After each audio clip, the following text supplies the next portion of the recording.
let me start by saying my name is Simon Evenett. I'm the chairman of the Academic Review Board of Project Firefly. I'm a professor of economics at the University of St. Gallen here in Switzerland. And we are delighted to have this debate, which has been sponsored by Credit Suisse's HOLT unit. HOLT is a specialist valuation unit at Credit Suisse, which Project Firefly has been collaborating very closely with.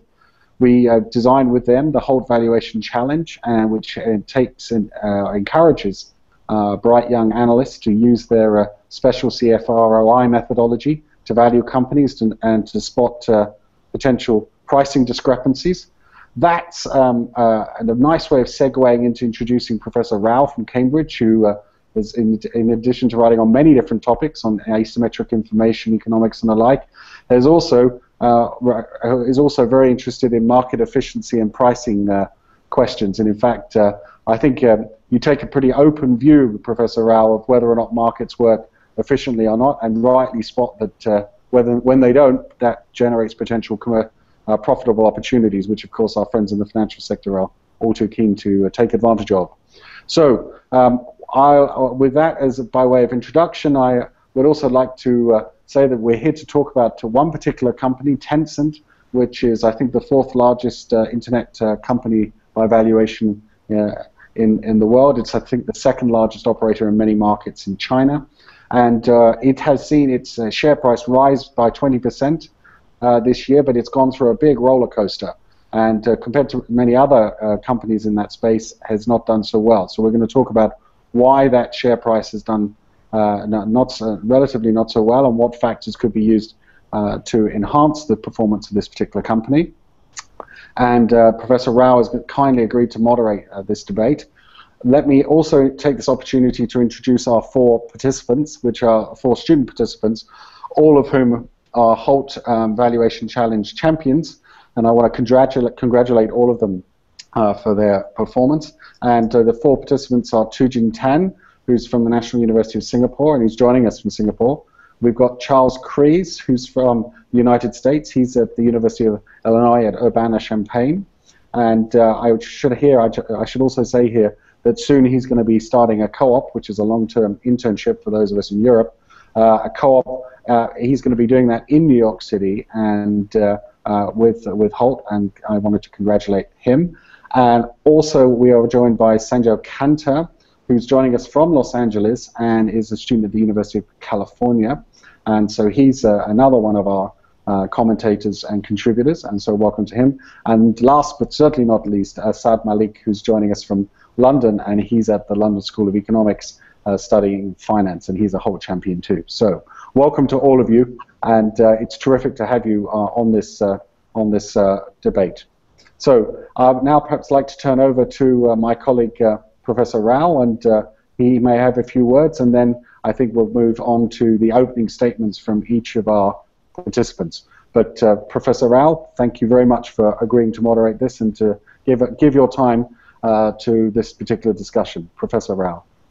Thank you very much, Simon, and thank you very much for organizing this. It's a great idea for a debate on an internet company like Tencent. Now, valuation in particular, we tend to address with a standard discounted cash flow type methodology. But one of the interesting features in this particular situation is that we have a case where it's not, first of all, it's an internet company. So in other words, you have a lot of intangible growth opportunities which are very, very difficult to analyze using a DCF type analysis. So that's one big hurdle which is going to happen when we think about how to value Tencent.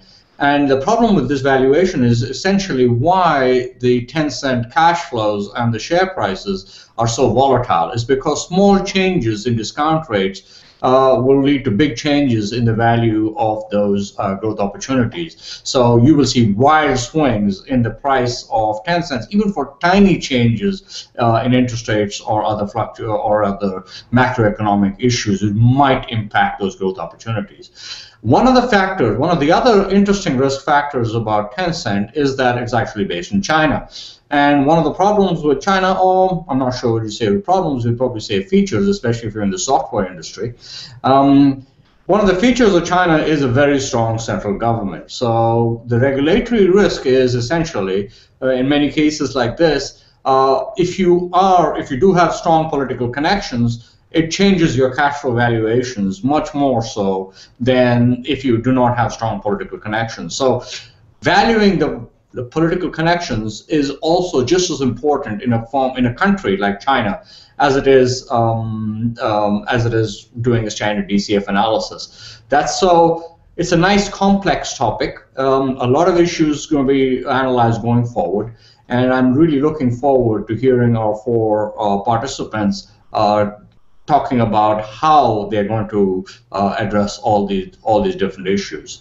So I think we have all the participants ready right now. So perhaps we will take 2 minutes now from every participant, one after the other, who just give us a brief idea of what they did to this simple evaluation of what the methodology they used were. And then we'll come back to a regular student statement after all the four are done. We'll basically say, okay, so, and this is, we know what methodology we used, and these are the conclusions we came to. So let's start with figuring out how to go about actually valuing a company like Tencent. So let's start, I guess, in alphabetical order, maybe. So Asad, would you like to go first? Yes, absolutely, Professor. Thank you for that. So in terms of being able to value a company like Tencent, I completely agree. It has its shortcomings, especially when you're considering the fact that it is based in China. One of the most extensive tools that I used was the HOLT valuation principles, just to understand how the company responded in terms of its sales margins, its asset turns, and its revenues and other factors that go towards its cash flow return on investment. You want to compare that with its asset growth to see how the company is actually generating wealth or whether it's not. Comparing that and taking a more macroeconomic perspective, so looking at how the Chinese economy itself was responding during this time and how the industry, particularly in Tencent's sectors of internet and mobile, how are those responding to shocks, gives you an idea of how this company is valued both in the context of its own cash flows, but also in the context of the wider market outlook for this. And that's how I went about going to value this company. Okay, thank you very much. Charles? Yeah, thanks. So for me, I mean, right away you look at this company with a lot of intangible growth opportunities that's very hard to value using some kind of traditional discounted cash flow methodology. So right away what you want to go ahead and do, and what I try to do, is use some relative valuation methodology. Looking at comparable companies. I think that's a little bit better when you have these intangible growth opportunities. But then when you go to use relative valuation, it's so hard to find comparable companies with Tencent. I mean, because they have the largest, some of the largest projects in China by a long shot. So yeah, that was definitely a big challenge for me, and I definitely I echo here what Asad said when he said that the HOLT platform helped out in kind of demystifying these differences with relative valuation and projecting the company's cash flows using the discounted cash flow methodology. So definitely the whole valuation model helped me a lot in valuing the company's equity. Okay. Sajal? So for me as well, I believe that trying to arrive at a single value through a DCF is probably not the best way of trying to value a tech company, hence comparable. So the first thing I usually look at to see if an opportunity is undervalued or not is EV over EBITDA. I think it's a good estimation of looking at whether a company is undervalued or not. So I did EV over EBITDA for comparable companies in the Chinese market. So I took Baidu, took Alibaba, took Sina, and that sort of gave me a good baseline understanding of where Tencent's at. And then after that, obviously the HOLT lens, the fact that it takes away discrepancies when you're and comparing two different companies really helped. So looking at CFROI and peer relationships and using the flex valuation tool that's given. Believe it or not, the first projection that I entered, I actually got Tencent to be exactly having 0 upside and 0 downside. That's because I probably put in what the market was estimating, and that's that again, like Chris said, intangible growth opportunities. When it's tech, it's really hard to say that what sales is going to fade or EBITDA margins are going to fade, and that's your basic assumption that you're going to put in. So it really gives Tencent the ability to change its valuation and not be so market dependent. Okay, thank you very much. And of course, finally, TJ. Yeah, thanks, Professor, for the introduction. Like what the other panelists said, I agree that it's a lot more difficult to value a company in such an industry. And I think the difficulty with Tencent was that it has a lot of current initiatives already in place, and it's also developing a lot of new initiatives in places that they have not yet explored. So some of the recent ones might be their payment services or the health services. So I think the way I went about it was to split separate payment businesses and value them differently. So for its current businesses, like the other panelists said, I used a comparable approach. And I think breaking down the different factors that went into driving these businesses, looking at the valuation metrics through the HOLT valuation model, helped a lot in understanding the way that the sales margins turns, or the different factors that came into play affected in the end the discount rate that you had to use in order to bring back the company to its current valuation. So that's how I went about doing it. Okay, so thank you very much. So summarizing what it looks like from the four of you, the two standard approaches you guys used was one, the comparable company approach. And by the way, the comparable company approach in this case seems to be largely industry driven, right? I mean, mostly companies which are operating in very similar industries to this firm. Is that right from all four of you? Is that get a sense of that? Okay, and the second one is, of course, the discounted cash flow analysis. That second one is obviously more difficult than the first one. That said, let me just hold off on that a little bit, because I'd like to talk to you guys a little more about how you exactly pick the comparable company. What assumptions are you making in order to say that this is the best comparable company? And was industry the only reason you picked that? So let's hold off on that for a minute. But let's start going back now again through it. And since TJ, we already have you online, maybe we'll go back in reverse alphabetical order now. So what is your conclusion? What do you say? Is it what is the value of Tencent? What conclusion did you come to? Yeah. I saw Tencent facing several key risks, and going back to the topic of today's discussion, I saw it facing several key risks. First, the smartphone market reaching a more stable and mature state, especially them reaching a lot of subscribers in both QQ and in their Weixin or Weibo, Weixin or WeChat systems. And also competition from new players in the industry, and also established players such as Alibaba and Baidu within China, WhatsApp, Facebook, and Line outside of China. And not just competition for its messaging or payment systems, but also its gaming position is being under attack from other players in the market. And I also found that the success of its businesses is quite tied to domestic conditions, driving demand for shopping and gaming. But nonetheless, despite all these risks, I thought that the growing use of smartphones beyond traditional functions, going towards use of smartphone functions, use of apps, use of mobile gaming, and the development of mobile finance were some of the key factors driving the business forward. So going back to the topic, I thought that Tencent could support its future earnings by expanding its Weixin WeChat user base into emerging markets overseas, while ensuring that they don't get over-commercialized, rolling out mobile games with a longer user life, so more MMORPG-based games instead of the hit-and-run games, and expanding the payment network for WeChat Wallet to encourage increased use. And I thought that it would help push Tencent towards a target of Hong Kong dollar about 150, 160. So I derived that target in line with the Credit Suisse rave target of Hong Kong dollar 150, and the HOLT valuation model using market assumptions gave me 174 Hong Kong dollars. So I thought that it would drive towards the target, my own target of 150 Hong Kong dollars. Okay, excellent. So let me ask you a follow-up question. If you wanted, would you buy a share of Tencent yourself for your own portfolio?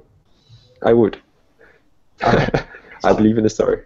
All right, excellent. So let's shift to Sajal. So my estimation is a lot more conservative. I would say there's a 20% upside, and this is taking into account the risk factors associated with the Chinese economy at this very moment, because there is a policy paralysis, because the state isn't willing to give up control to drive up consumption, even though its standard line has been that it wants to drive up consumption and transform China into a consumption-oriented economy, where innovation and service is going to drive its economy forward. So that has been factored into my calculations.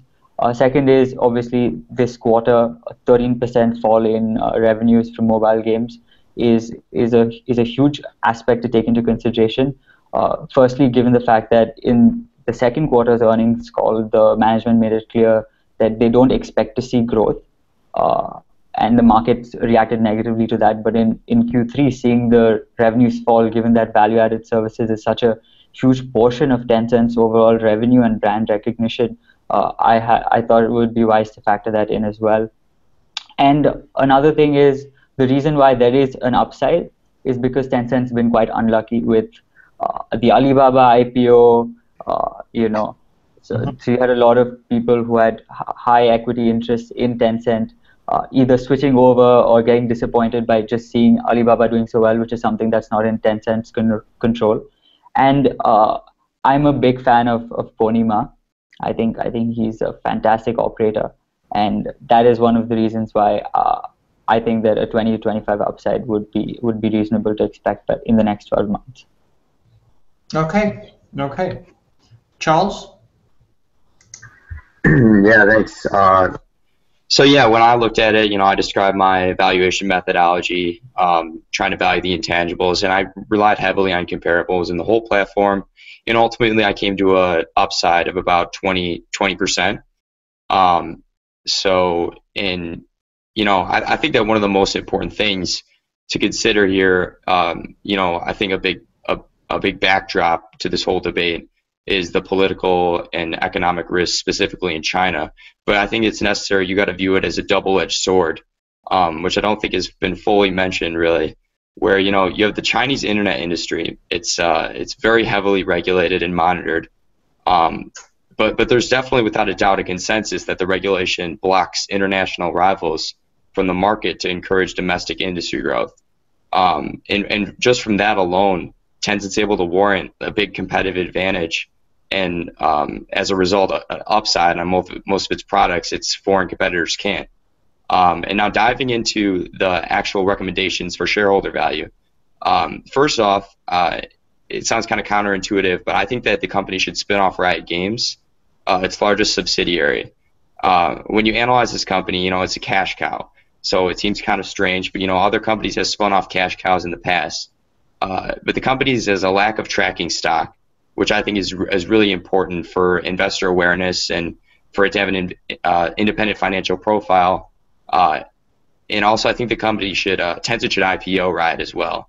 It's a really strong IPO market right now, and I think that Riot has a lot of growth opportunities, specifically with regards to acquisitions it can make to expand its business. And you have a founder-CEO situation. And additionally, one of the biggest aspects of why I think they should spin it off is I think that there's a lot of internal capital market inefficiencies within Tencent that's to Riot's big disadvantage. In addition to that, I think that they should, as was mentioned earlier, focus on expansion of WeChat into foreign markets.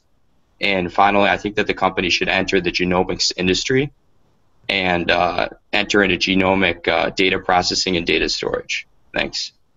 Okay. And finally, let's go to Asad.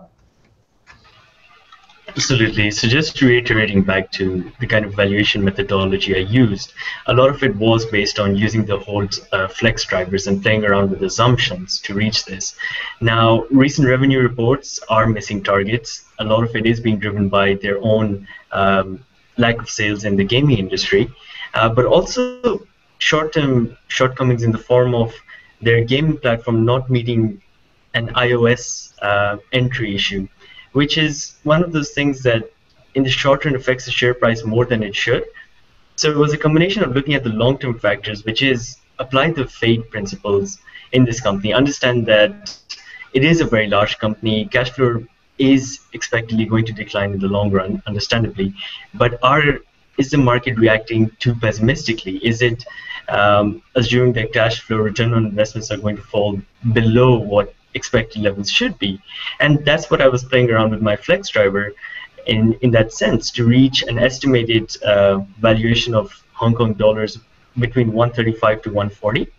So slightly on the conservative end versus the HOLT estimate of 150 Hong Kong dollars, but I'm taking into account another interesting factor that's happening in the Chinese stock markets recently, which is a possible threat of a bubble situation where you have these retail investors that are trying to hike up the industry, but also keeping into account that Tencent Holdings to turn around its falling revenues, it's not something that is going to do overnight. It is a long-term process, and it will take a while for the market to price that in.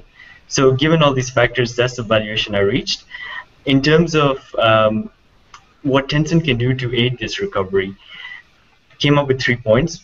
One of the most major ones is utilizing the trends in the mobile internet shopping space. So we understand that mobile smartphone users, particularly on the internet and those using it to buy products online, are growing dramatically. And Tencent Holdings has entered into some acquisitions into this industry using its WeChat platform. The idea is to build up on that and maximize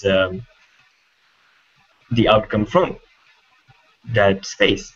The second idea is to look towards this moving streaming market. So that's something that has been impacted again in the short run. The idea is just to reassess the offerings that it's providing versus its competitors, but also to keep in mind, as you said, that a lot of it is to do with the Chinese government and its regulations. So how do you offer movie streams in line with that regulation and effectively capitalize on that? A third one, and this is quite a controversial one, I'd love to hear the fellow panelists' thoughts on this, is strengthening its relationship with its competitor Alibaba. Now hear me out, Alibaba is a e-commerce business that seeks platforms that it can tap into for its e-commerce, whereas if you look at Tencent is coming from the opposite end. So Tencent has the platforms, it's looking for that e-commerce that it can incorporate into those platforms. They have done some joint acquisitions in the past, and that's something that I'd like to particularly explore in the coming year. Thank you. Okay, thank you. Let me, at this point, I think we have a good summary of what everyone thinks is the right valuation for Tencent and the methodology we've used so far. We have about maybe about 10-15 minutes now to discuss the topic in more generality. So I'm going to introduce two related questions, which have sort of been driven by the way you guys have been putting your arguments forward.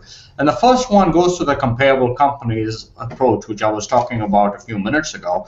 What's your justification for using industry as your to form your comparable company? Why do you do that? So Asad, let's start with you since you're there. Why would you, if you were thinking of a comparable company approach, to value any company, it doesn't have to be Tencent, what would you pick? I mean, what is the basis for which you would pick a comparable company? So I guess I do have to say that I am largely influenced by the HOLT methodology, and I do advocate it. So what I'd be looking for are firms along the similar lines of market capitalization. Mm-hmm. So we're looking at them in terms of size and also in terms of leverage to some extent. So these are the two main factors that I look at. The reason behind them is, of course, the idea behind how do you DCF, how do you use your DCF analysis, how do you use the correct interest rates to discount them. that's one idea behind it. But when you're using comparables, especially in the industry, it's there's as much art to it as there is numbers. So while it is likely to say, okay, let's compare companies that are along the similar market cap, I don't think that's enough. I think what's important to realize is that in the same industry, there's a more likelihood of the revenue streams being somewhat similar, the consumer market being somewhat similar, and the impact from industry trends and so on. That's why I'd say you would be looking for that industry approach to a large extent, and then looking for companies in the similar size, leverage, and other factors. Okay. So let me stop you there at a moment, and I'm actually not going to call on people individually. If anyone wants to chime in at this point, if you can just raise your hand. And okay, Charles, all yours to start with. So what do you think is a good way? We're trying to think of a comparable company, and I know that they do teach you this at Urbana-Champaign. But who was your prof in finance? Was it Heitor Almeida? Do you know Professor Kronlund, Matthias Kronlund? Okay, yes, because I was from University of Chicago. He helped me a little bit on this actually too. So getting into it, going back to the comparable companies analysis, why you want to use industry is because you make the assumption that the companies in the same industry are going to have the same cash flows, essentially. They're going to have similar revenue, they're going to have similar margins, they're going to have similar asset turnover, ultimately the same cash flow and same cash flow growth. Right, though, Charles? I mean, if you think about a typical company, you got some very big companies in there and some really small companies in there too. Right, yeah. So basically, I mean, like on a scalable basis, like scaled from EBIT. So if you have EV to EBITDA, then they should have a same multiple because they're in a similar industry. But now going back to it, you can't just take a whole entire tech company and overlay it on Tencent's multiple. I think what would be more appropriate is to take each individual product of Tencent and do a massive sum of the parts valuation.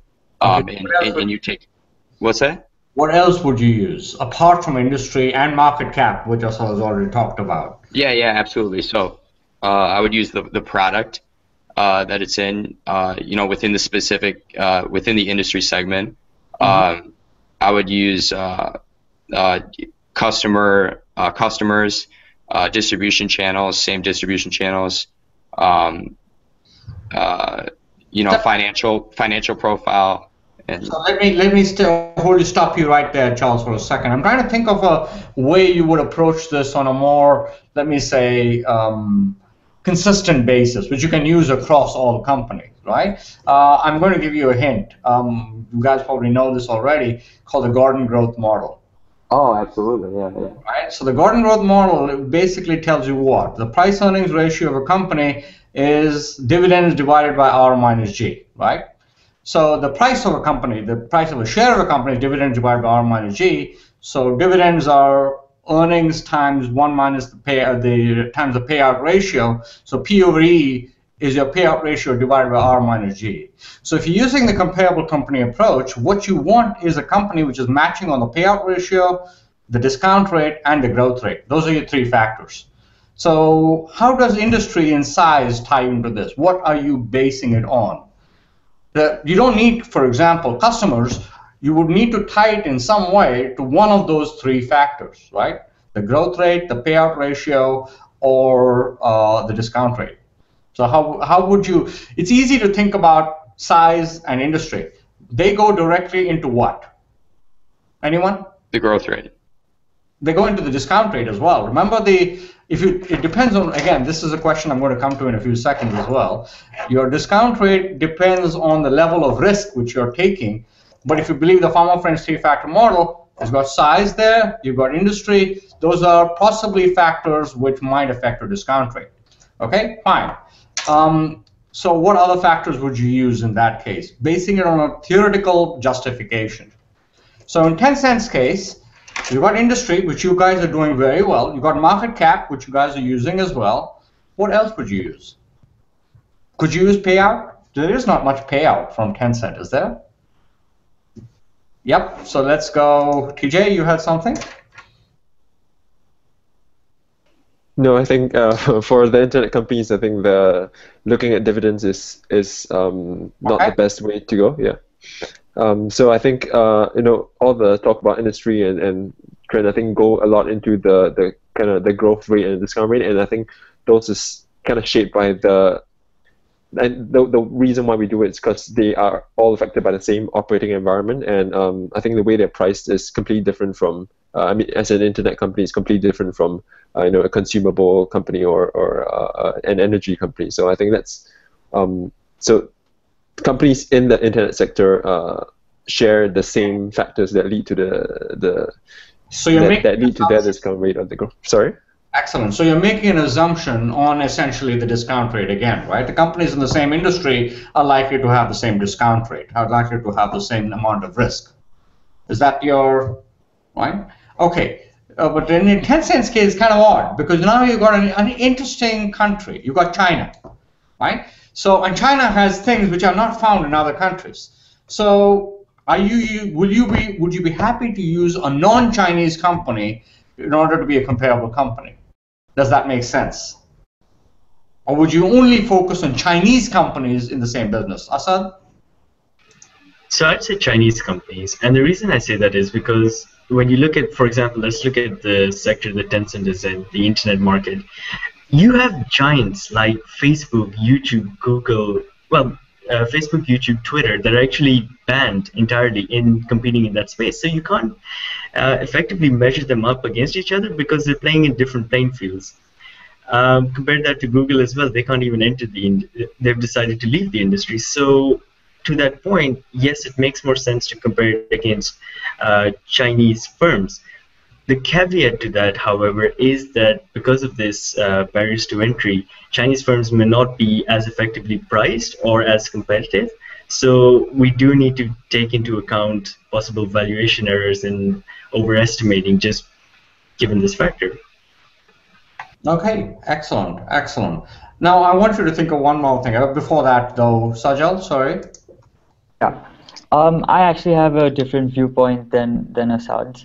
Simply because I think the internet space, especially when you look at software, the geographic boundaries are getting, they're getting more and more inconsequential day over day. What you could assign is a risk factor to the geography associated. So if I were to value Tencent today and take a comparable set, I would have the discount rate reflect the fact that China is a riskier place to do business. Even though the opportunities are greater, I would say the cost of capital automatically increases when you're working with a place like China.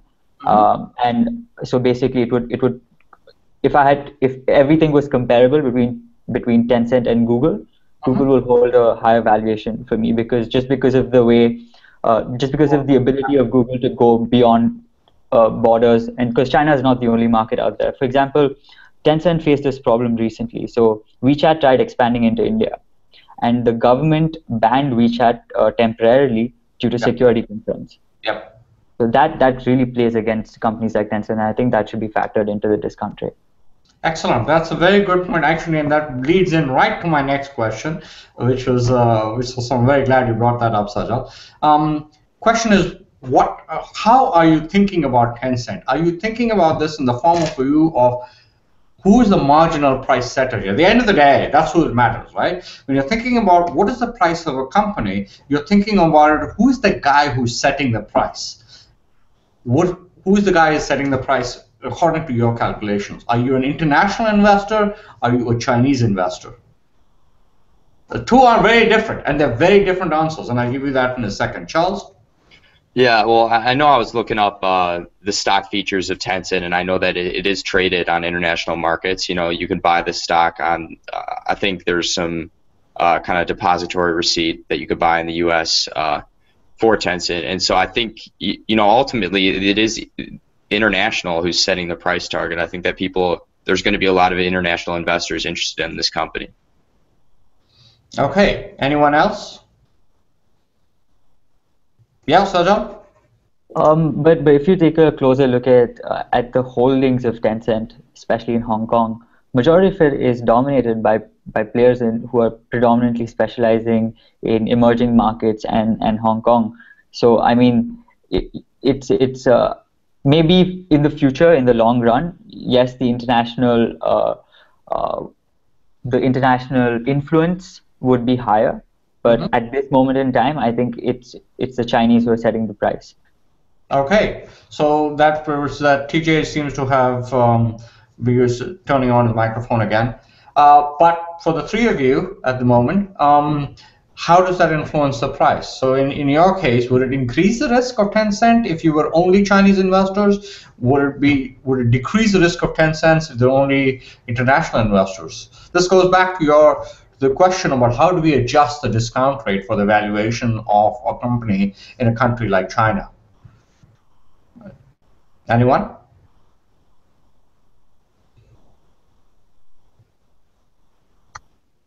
Yep, Charles? Yeah, I would say that it would have higher increased risk if it was just the Chinese market, whereas if it's set by the international market, it's a bigger market, which means it's directly more efficient, it has higher liquidity, higher information symmetry. So yeah, I think it's going to have a higher discount rate if it's just the China that's setting the price. So you're saying if it's a Chinese investor, you would give it a higher discount rate than if an American investor, or the other way around? Are you going with Sajal or are you opposite of Sajal? Ultimately, I think it's going to be international forces that end up setting the price of the company. So I actually think that I don't know if he agrees with that, but I think it's not necessarily going to be a significant component that actually affects the price. Or the discount rate, basically. Okay. Asad, what do you think? So at the moment, I have to side with Charles on this, in the sense that when you're looking at Tencent specifically, the international perspective is more important or more relevant in this case. And the reason I say this is because the Chinese market itself is looked at as this exotic foreign investment market, and if you compare it to venture capital firms as well, you have the highest Chinese VC flowing in at $5.4 billion this year, 75% more than last year. So investments in China are with the mindset of looking for those growth opportunities or those arbitrage opportunities given whatever's happening in terms of regulations.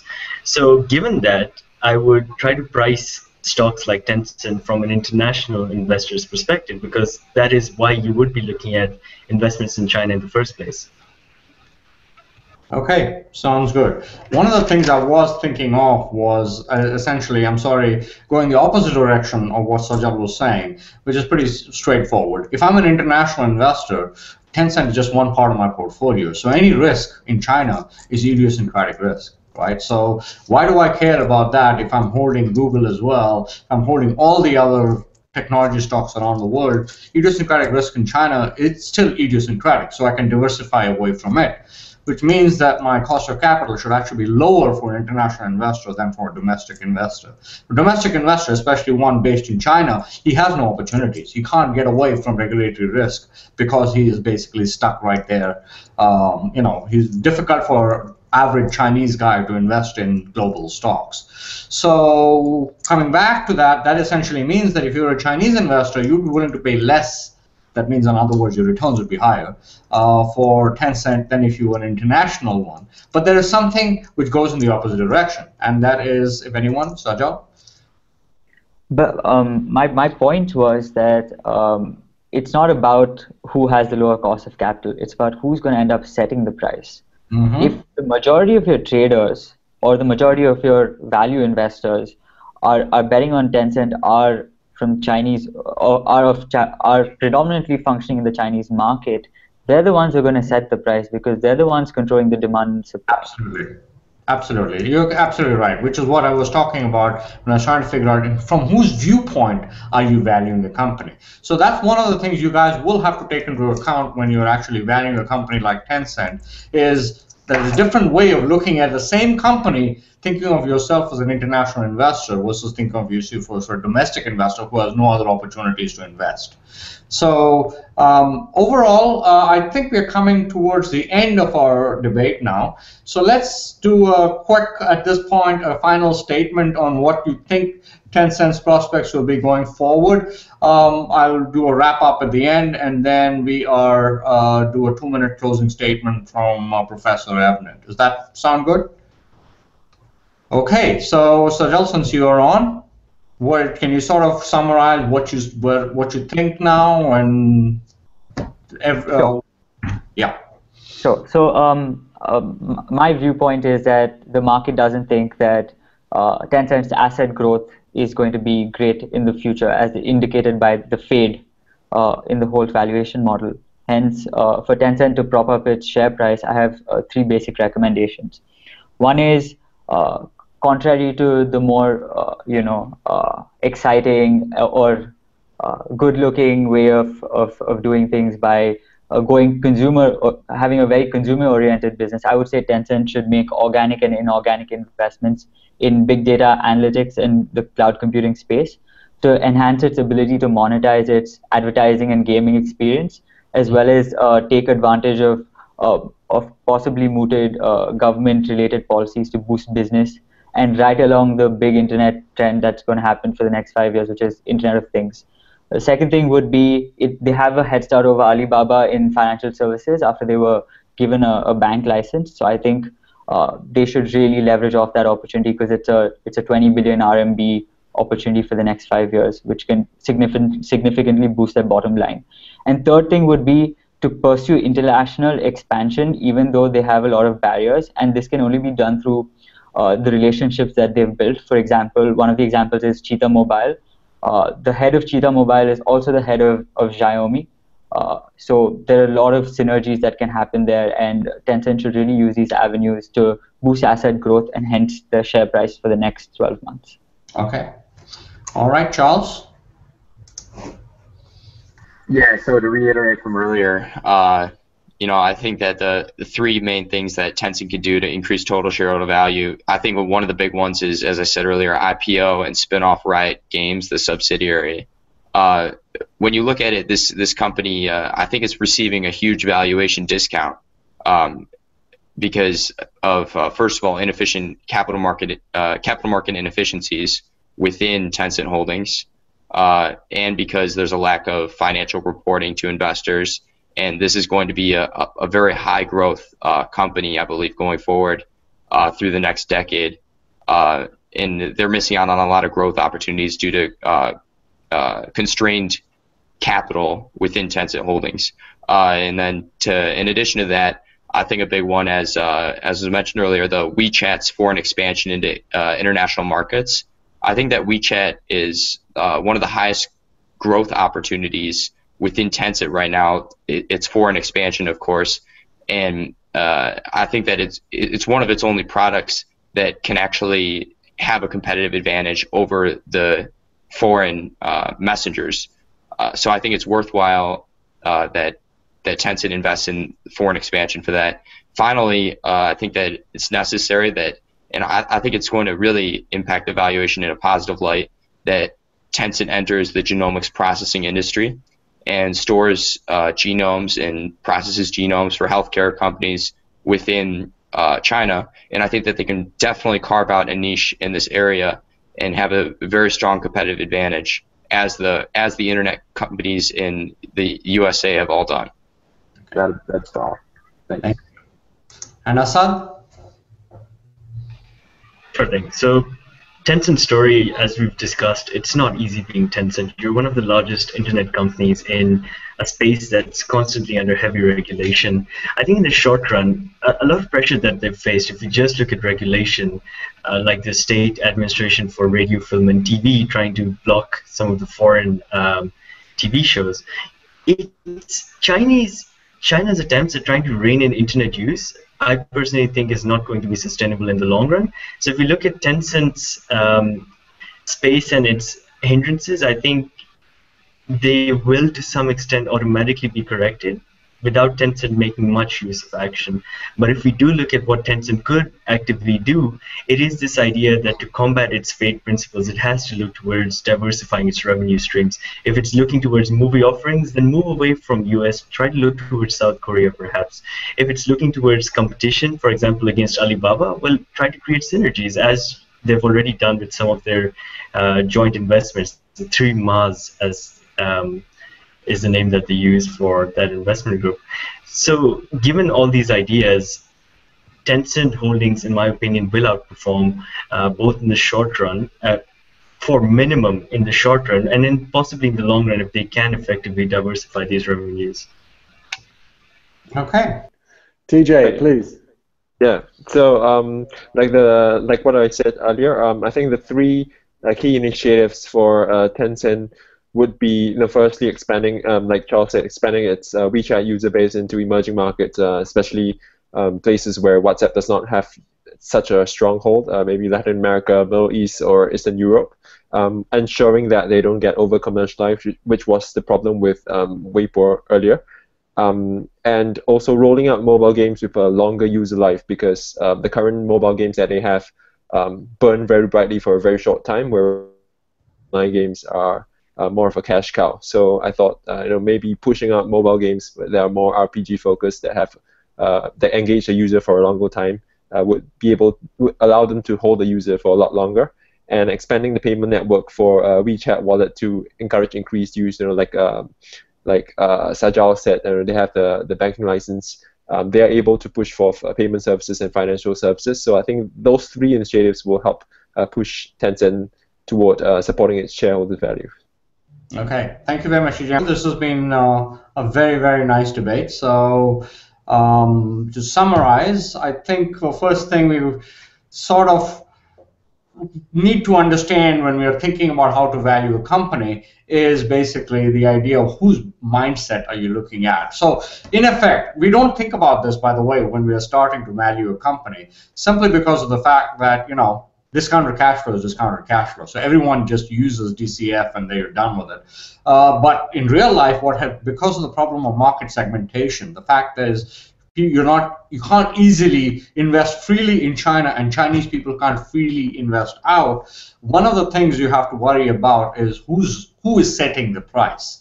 Once you decide that, if you figure out who's setting the price, then you can decide if other factors are important, like regulatory risk, all these other factors. And then finally, once you're done with that, the last part is trying to decide, okay, I've got the basic valuation, either DCF or comparable companies. What do I add to that? So if I'm looking at a Chinese guy, I have to add regulatory risk and all the other idiosyncratic factors. If I'm looking at an international company, I'm going to have to think about growth opportunities, and those, by the way, require a real options valuation technique, which, by the way, probably you don't want to do that is incredibly complex. So unless you're doing this, I guess, as an analyst for the company itself, getting paid big bucks to do it is way too complicated for a debate like this. Anyway, it's very nice meeting all of you, and I think I have things in common with each of you. So I spent a year at UCLA, Sajal. I spent 10 years at Purdue, which is right down the road. And of course, I'm up the road from you, Asad, in Cambridge. Anyway, great meeting you all. I'm going to turn the floor back to Simon right now. And so Simon will do a closing statement for the whole thing. Thank you very much. When we were designing this Project Firefly HOLT Debate, we wanted to find a really challenging application for valuation tools. And I think this debate's really brought out just how complicated valuing a company in a very dynamic sector with intangible assets in a country where there are risks which maybe we don't fully understand as well as we could do. And I think this debate has really brought that out. I'm really grateful to my colleague, Professor Rao, for probing each of the 4 of our HOLT champions' expertise. And the question I would love to have asked them, and maybe we do this offline, is how many of our 4 HOLT champions would have changed their view about either their recommendation or their valuation of this company in the light of the type of questions and considerations that Professor Rao put on the table, because I think he really helped break down this valuation problem into its different components. And hopefully you took that from the debate as well. I certainly learned a lot from it, and I'm really heartened that we could all get together in this way, spread across, I think, at least 3, possibly 4 different continents to have this debate. So thank you all very much for contributing, and I hope we can all stay in touch and keep the dialogue going. Thank you very much. Thank you all. Thank you.